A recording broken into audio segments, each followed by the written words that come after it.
नमस्कार, मैं डॉक्टर रोज़ी शाह एक बार पुनः आपके समक्ष उपस्थित हूँ। बीए थर्ड ईयर के डीपी मुखर्जी के परंपराओं के द्वंद्व, जो कि मैंने पिछले 2 व्याख्यानों में आपको चर्चा की थी, उसी को आगे बढ़ाते हुए आज मैं आपको परंपराओं का द्वंद्व बताने जा रही हूँ। डीपी मुखर्जी का एक प्रमुख योगदान परंपराओं का बहुआयामी विश्लेषण प्रस्तुत करना है। आपने अपनी महत्वपूर्ण पुस्तक डाइवर्सिटीज़, जिसे हिंदी में विविधताएं कहते हैं, के अतिरिक्त भी अनेक लेखों तथा भाषणों में भारतीय समाज में होने वाले संरचनात्मक परिवर्तन को स्पष्ट करने के लिए द्वंद्वात्मक उपागम के द्वारा परंपराओं की विवेचना की है।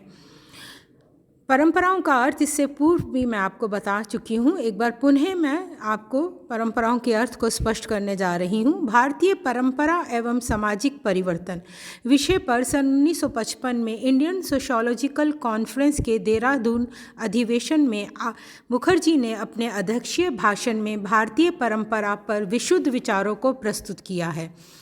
डीपी मुखर्जी ने परंपरा शब्द की उत्पत्ति पर ऐतिहासिक दृष्टि से विचार किया है।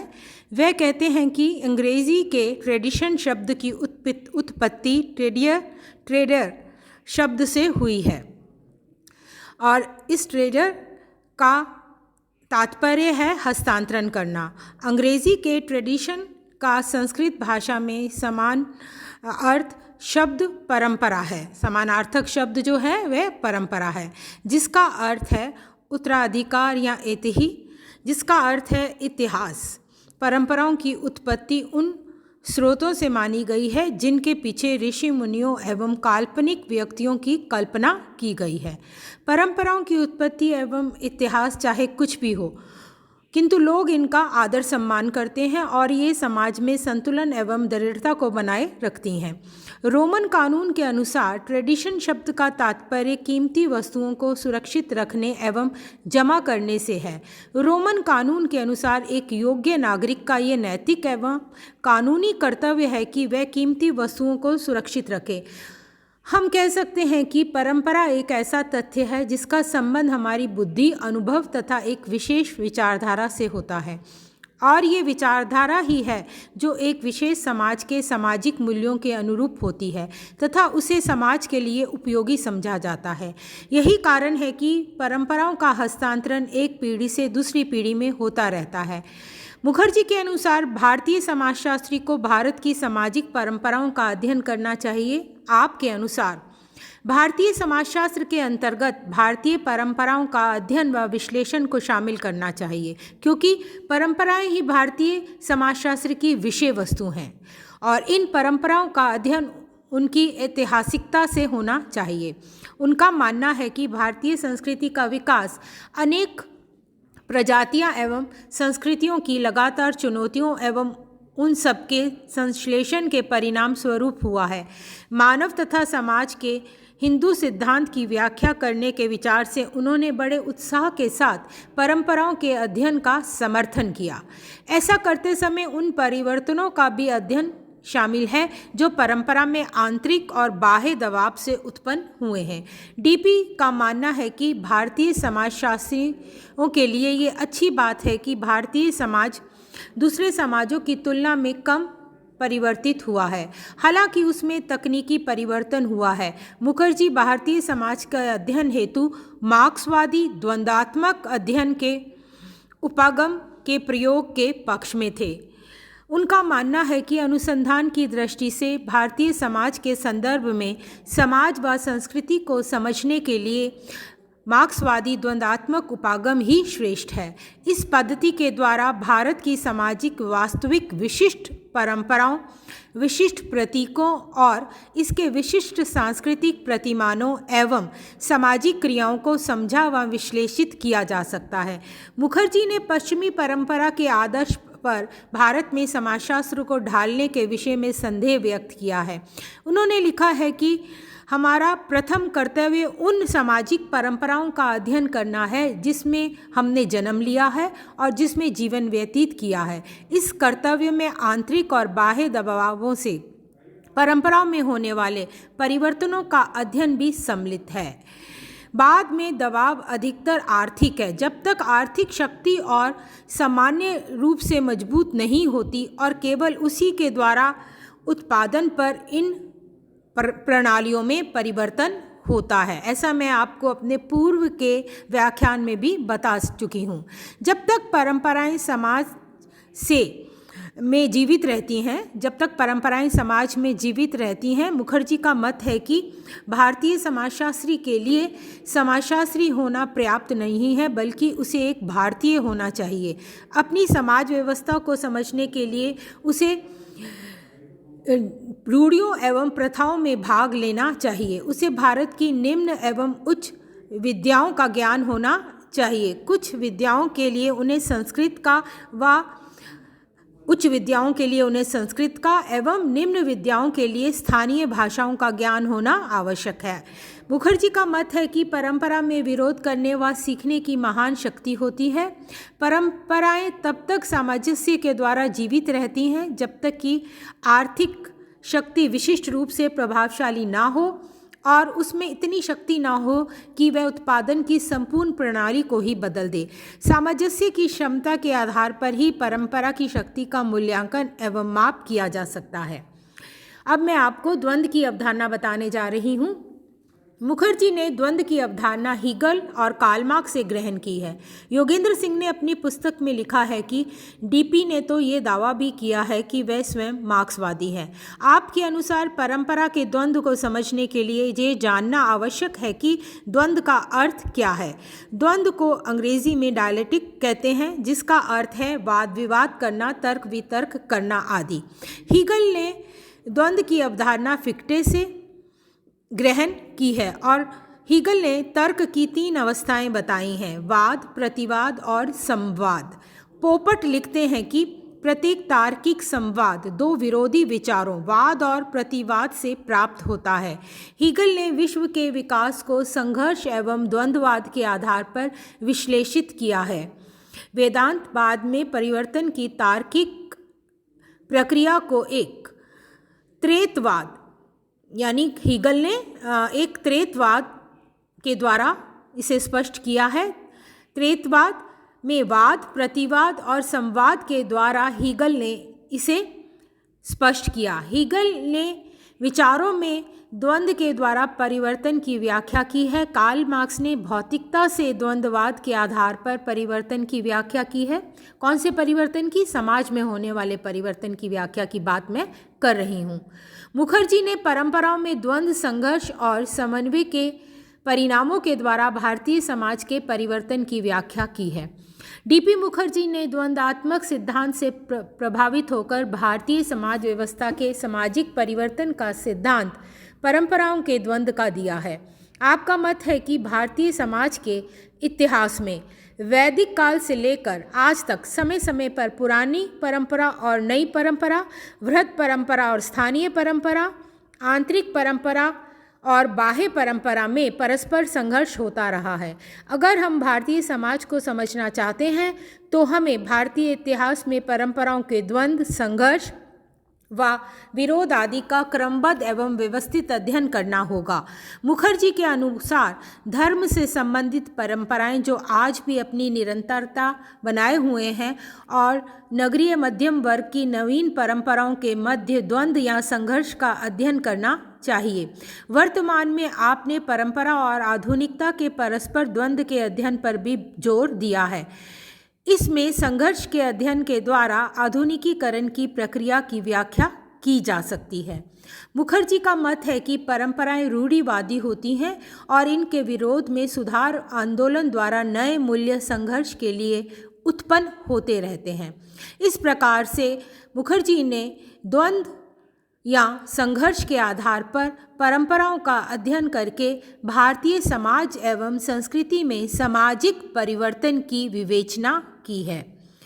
परंपराओं के द्वंद्वात्मक अध्ययन के प्रारूप या परंपराओं के द्वंद्व के प्रकार, इन प्रकारों को मैं आपको एक एक करके समझाने जा रही हूँ। पुनः जागरण के विभिन्न युगों में द्वंद्व।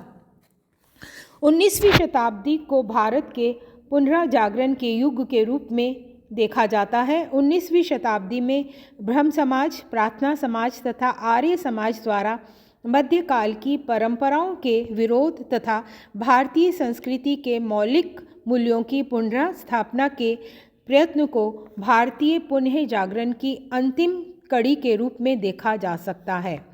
इसमें पहले बोधकाल, फिर स्मृति काल तथा भक्ति काल के दौरान भी परंपराओं के द्वंद्व की दशा को पुनः जागरण की श्रृंखलाओं के रूप में देखना जरूरी है।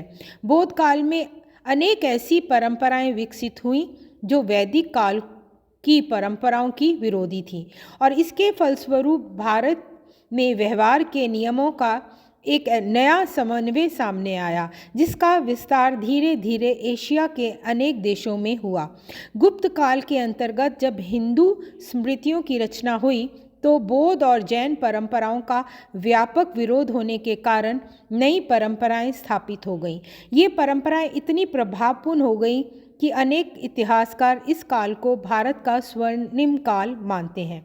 16वीं शताब्दी में भक्ति काल को पुनः जागरण का युग माना गया, जब स्मृति काल की असमानताकारी व्यवस्थाओं का अनेक प्रमुख संतों और सूफियों द्वारा व्यापक विरोध करके सामंतकारी परंपराओं की स्थापना करने का प्रयत्न समताकारी परंपराओं की स्थापना करने का प्रयत्न किया गया।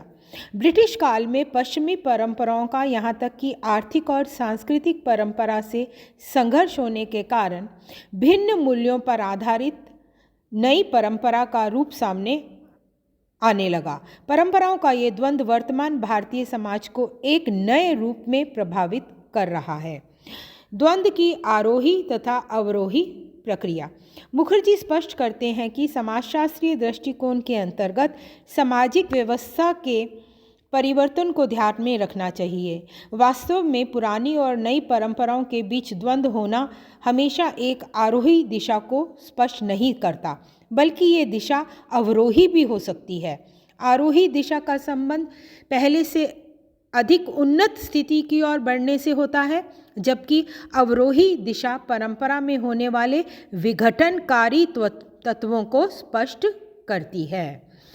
ये संभव है कि परंपराओं के द्वंद्व के कारण उत्पन्न होने वाला समन्वय, अनुकूलन और सामंजस्य में बढ़ोतरी करे, लेकिन इसके फलस्वरूप समाज में नई समस्याएं भी पैदा हो सकती हैं। लघु तथा वृहद परंपरा में द्वंद्व। प्रत्येक संस्कृति से संबंधित परंपराओं को हम उनके प्रभाव के आधार पर दो भागों में विभाजित करके देख सकते हैं, लघु परंपराएं तथा वृहद परंपराएं।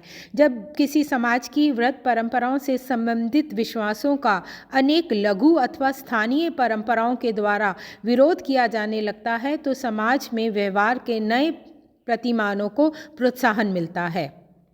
उदाहरण के तौर पर स्मृति काल में चली आ रही जाति पर आधारित वृहद परंपरा ने असमानताकारी व्यवहारों की व्यवस्था की स्थापना की थी।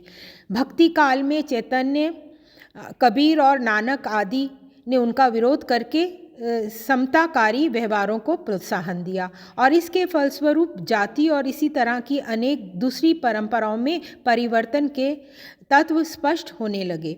दूसरी ओर हम देखते हैं कि लघु परंपराओं में स्थानीय विश्वासों तथा कर्मकांडों का समावेश होने के कारण अनेक वृहद परंपराओं के द्वारा उनका विरोध होने से सर्वव्यापीकरण की प्रक्रिया को प्रोत्साहन मिलने लगता है। परंपरा व आधुनिकता के बीच द्वंद्व। परंपराओं की द्वंद्व की दशा इसका आधुनिकता के तत्वों से होने वाले संघर्ष के रूप में भी देखने को मिलता है। मुखर्जी अनुसार परंपरा एक स्थापित स्थिति अथवा वाद की दिशा है, जिसका आधुनिकता के तत्वों द्वारा प्रतिवाद होना एक सामान्य दशा है। इसका अर्थ है कि आधुनिकता के तत्वों के द्वारा परंपरा से संबंधित व्यवहार के जिन प्रतिमानों का विरोध होता है उससे उत्पन्न होने वाले नए समन्वय को ही हम आधुनिकीकरण कहते हैं। स्पष्ट है कि आधुनिकीकरण की दशा को परंपरा के संदर्भ में ही समझा जा सकता है। परंपरा तथा आधुनिकता के बीच द्वंद्व होने का तात्पर्य ये कभी नहीं होता है कि समाज अपनी परंपरा से पूरी तरह अलग हो गया है। व्यवहारिक रूप से समाज की परंपराएं केवल नई दशाओं के साथ सामंजस्य स्थापित करती हैं और इसी दशा को मुखर्जी ने हीगल और मार्क्स द्वारा प्रतिपादित वाद प्रतिवाद और समन्वय के आधार पर स्पष्ट किया है। आंतरिक एवं बाह्य परंपराओं का द्वंद्व बताने आपको मैं जा रही हूँ। मुखर्जी अनुसार परंपरा एक स्थिर तथ्य नहीं है, बल्कि इसकी प्रकृति गतिशील है।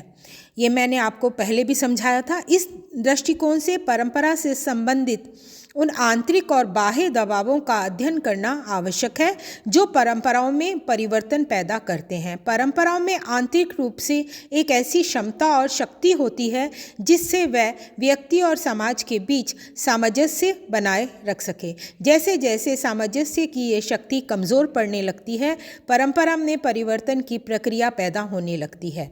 परंपराओं के बाह्य दबावों के अंतर्गत मुखर्जी ने एक और उत्पादन की प्रणाली में होने वाले परिवर्तन का भी उल्लेख किया। दूसरी ओर उन बाहरी संस्कृतियों के प्रभाव की भी विवेचना की जो व्यवहार के कुछ नए प्रतिमानों के माध्यम से परंपरा में परिवर्तन लाती हैं। इसका तात्पर्य है कि कुछ आंतरिक दशाओं के बीच ही द्वंद्व होने से परंपरा में परिवर्तन होता है। ये परिवर्तन अनेक बाहरी परंपराओं के प्रभाव का भी परिणाम होता है। परंपराओं में आंतरिक द्वंद्व। परंपरा में होने वाली परिवर्तन की पहली दशा का संबंध स्वयं एक विशेष समाज के अंदर उत्पन्न होने वाली नई दशाएं हैं जिनका स्थापित परंपरा से द्वंद्व होने लगता है। मुखर्जी अनुसार भारतीय परंपरा के संदर्भ में द्वंद्व की आंतरिक प्रकृति को अनेक ऐतिहासिक कालों में विभाजित करके स्पष्ट किया जा सकता है। वैदिक परंपरा का प्रभाव एक लंबे समय तक बने रहने के बाद बौद्ध काल में नई शक्तियों के दबाव से इसमें परिवर्तन होने लगा। इसी तरह स्मृति काल में बौद्ध परंपराओं का व्यापक विरोध होने से परंपरा का एक नया समन्वय सामने आया। भक्ति काल में स्मृतिकालीन परंपराओं का विरोध होने से नई परंपरा उत्पन्न हुई। 19वीं शताब्दी के समाज सुधार आंदोलनों के द्वारा परंपराओं का विरोध होने लगा। परंपराओं में होने वाले ये आंतरिक द्वंद्व की प्रकृति को स्पष्ट करता है। बाह्य परंपराओं में द्वंद्व। मुखर्जी ने अपनी पुस्तकों में मॉडर्न इंडियन कल्चर और डाइवर्सिटीज़ में ये स्पष्ट किया कि परंपराओं में परिवर्तन होने का दूसरा प्रमुख कारण किसी परंपरा का बाहरी परंपराओं से द्वंद्व होना है। इससे स्पष्ट है कि भारत में समय समय पर अनेक प्रजातियां तथा सजातीय समूहों का प्रवेश होते रहने के कारण उनका यहाँ की मौलिक परंपरा से द्वंद्व हुआ। लेकिन कुछ ही समय में ऐसे समूह भारत की परंपरा का ही एक अभिन्न अंग बन गए। बाहर से आने वाली इस्लाम परंपरा जब मुस्लिम शासन के दौरान प्रभावपूर्ण बनने लगी, तब इसके साथ होने वाले द्वंद्व के कारण भारतीय परंपरा में अनेक नए परिवर्तन स्पष्ट होने लगे। इस्लामी परंपरा से होने वाले द्वंद्व से जो एक नया सांस्कृतिक समन्वय पैदा हुआ, वे ज्ञानात्मक तथा बौद्धिक आधार पर सबसे अधिक कमज़ोर था।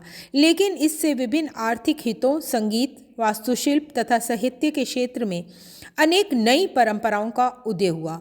इसके बाद भी भारत में ब्रिटिश शासन आरंभ होने से पश्चिमी तथा भारतीय परंपरा के बीच होने वाले द्वंद्व ने भारतीय परंपराओं को व्यापक रूप से प्रभावित किया। परंपराओं के बाह्य दबाव को स्पष्ट करते हुए मुखर्जी लिखते हैं कि आर्थिक दबाव अथवा उत्पादन की प्रणाली में होने वाले परिवर्तन को मुखर्जी मुख्य स्थान देते हैं। किसी समाज में उत्पादन की प्रणाली बदलने से लोगों की आवश्यकता और उपभोग के तरीकों में भी परिवर्तन होने लगता है। पश्चिमी परंपरा में जिस नई उत्पादन प्रणाली का समावेश हुआ, उसने एक नई आर्थिक समन्वय को जन्म दिया और इससे भारत की अर्थव्यवस्था में व्यापक परिवर्तन आया। मुखर्जी ने ये निष्कर्ष दिया है कि किसी भी समाज में विकास का तात्पर्य केवल आर्थिक उपलब्धियों से ही नहीं होता। परंपरा का मूल उद्देश्य व्यक्तिक गुणों में इस तरह वृद्धि करना है जिससे एक संतुलित व्यक्तित्व का निर्माण हो सके।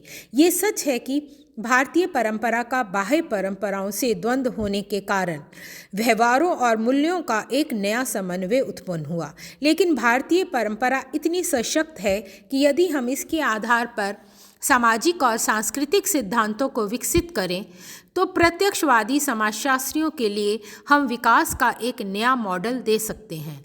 इस संदर्भ में उन्होंने रविंद्रनाथ टैगोर के चिंतन को स्पष्ट करते हुए लिखा है कि रविंद्रनाथ टैगोर पश्चिम परंपरा से काफ़ी प्रभावित हैं, लेकिन उन्होंने अपने लेखों और कविताओं को सदैव भारत की मिट्टी से ही जोड़े रखा। प्रोफेसर योगेंद्र सिंह ने परंपराओं के द्वंद्व से संबंधित डीपी के विचारों का समर्थन किया।